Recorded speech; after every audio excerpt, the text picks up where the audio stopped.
దాన్ని వచ్చి మనము దేవుడిగా స్వీకరిస్తాం. రెండవది, ఆయన తన తల్లిదండ్రులకు విధేయత చూపించాడా లేడా? లూకా సువార్త 2:42 మాట చెప్తాడు, ఆ బాలుడు పెద్దవాడై బుద్ధిలోను దయయందును మనుషుల దయయందును దేవుని దయయందును వర్ధిల్లుచూ ఉండేను. తల్లిదండ్రులకు విధేయత చూపించాడు. ఇంకా తల్లిదండ్రులకు విధేయత చూపించకపోతే నీవు యేసు ప్రభు వాడవా కాదనగా ఒకసారి గ్రహించాలి. చాలా మందికి తల్లిదండ్రులకు విధేయత చూపించడం తెలియదండి.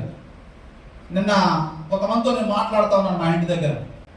వాళ్ళు అంటున్నారు, తల్లిదండ్రులకి పిల్లలు విధేయత చూపించట్లేదు అంటే వాళ్ళు అంటున్నారు, వాళ్ళ యొక్క ప్రేమ ఏమంటుంది తెలుసా, మేమేం చేసామండి, బయటికి పంపించి చదువుకోమంటాం మేము చేసిన తప్ప, మేము కాయ కష్టం చేసి వారిని చదివించడం తప్ప, వారిని కాయ కష్టం చేసి వారికి ఏ లోటు రాకూడదని చెప్పి వాళ్ళని బంధించకూడదని ఫ్రీగా వదిలిపెట్టడం తప్ప అని అడుగుతూ ఉన్నారు. మరి తప్ప వాళ్ళు చేసింది, ఈరోజు వారి మాట వినట్లేదంట.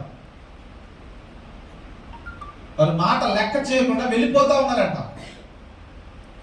ఇంకా తన తల్లిదండ్రులు ఎంతగా వేదన పడుతున్నారో ఒకసారి జ్ఞాపకం చేసుకో. ఈరోజు నా పరలోకపు తండ్రి యేసు ప్రభు వారు కూడా ఆ విధంగానే వేదన పడుతూ ఉన్నారు. మీరు ఇంకా సూచక క్రియలు చూసి దేవుని నమ్ముకుంటే దయచేసి సూచక క్రియల మీద కాదు మీరు ధ్యాస ఉంచవలసింది ఎక్కడ? ఆయన చేసిన మేలు. ఎవరు చేయలేని పని ఆయన చేశాడు. యుక్త వయస్సులో తన ప్రాణాన్ని అర్పించుకున్నాడు. అది తన కొరకు కాదండి, తన ఆశీర్వాదం కాదండి. మనము పాపులమై ఉండగానే ఆయన మన కోసము రక్తం కార్చాడు. ఇది నీవు నమ్మాలి, ఇది నీవు నమ్మాలి, అది నేను నమ్మాలి. కానీ గుర్తించక చాలా మంది యేసు ప్రభువును ఒక స్వస్థపరిచేవాడుగా మాత్రమే చూస్తూ ఉన్నారు. అక్కడైతే సమరయ స్త్రీ ఆచార సంప్రదాయం చక్కగా పాటిస్తున్నాడుగా, యూదులకు సమరయులతో ఏమీ సాంగత్యం అంటున్నాడు. ఇక్కడంటాడు ఈ పరిసయుడు మాట్లాడుతున్నాడు. దయచేసి 3వ అధ్యాయం 2వ వచనం చదవండి.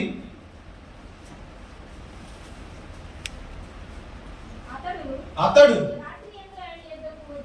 రాత్రి అందు ఆయన దగ్గరకు వచ్చి, బోధకుడా, చూడండి, నీవు దేవుని యొద్ద నుండి వచ్చిన వాడని నేను ఎరుగుదును అంటున్నాడు.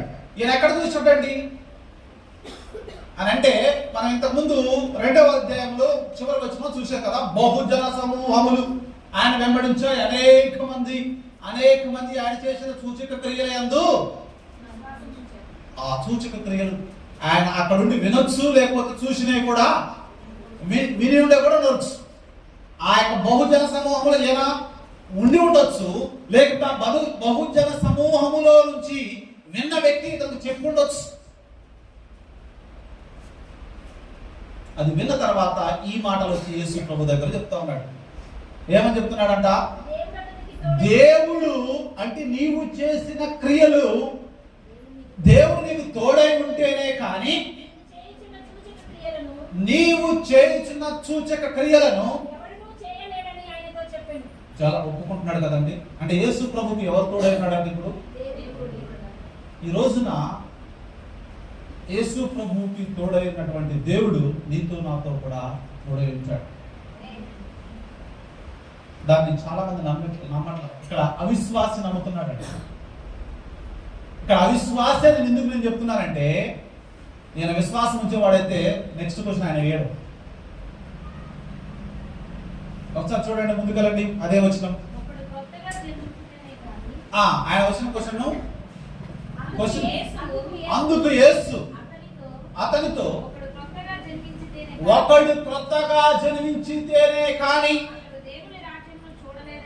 దేవుని రాజ్యము చూడలేడని నీతో నిశ్చయముగా చెప్పుచున్నాను. అందుకు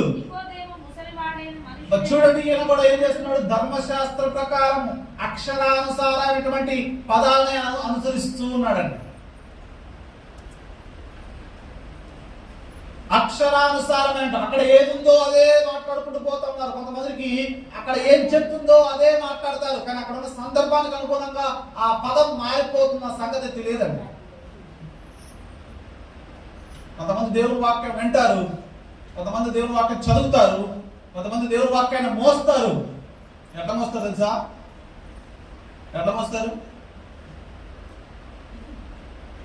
ఏదిరా బైబిల్ అంటే, సార్ ఇల్లుంది సార్, రకరకాల వెరైటీస్ ఉన్నాయి సార్ బైబిల్ మోస్తున్నా. కొంతమంది ఇంకా మోస్తా ఉన్నారు, సెలవులో మెడలో సిలువ వేసుకొని ఇంకా మోస్తా ఉన్నారు.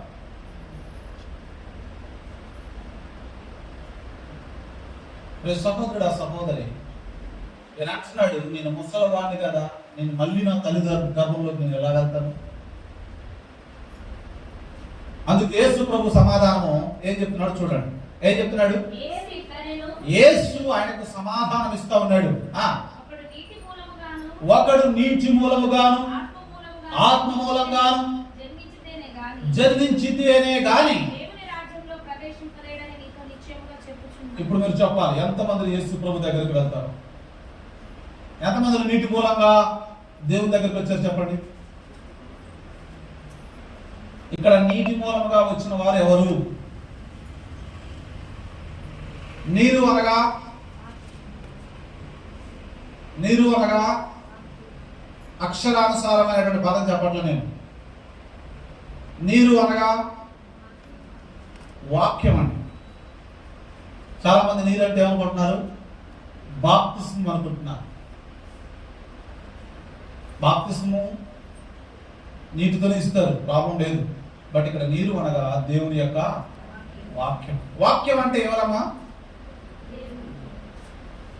వాక్యం అంటే దేవుడు. ఇప్పుడు వాక్యం వింటున్నావా? ఏం వింటున్నావు నువ్వు? వింటున్నావా అంటే ఇప్పుడు వాక్యం పనిచేయాలి నీలో. ఇప్పుడు వాటర్ తాగుతున్నావు అనుకో, వాటర్ పనిచేస్తా లేదా? నేను ఏనాడు తాగలేదు నీళ్ళు, మొత్తం నేను బిందె నీళ్ళు తాగాను.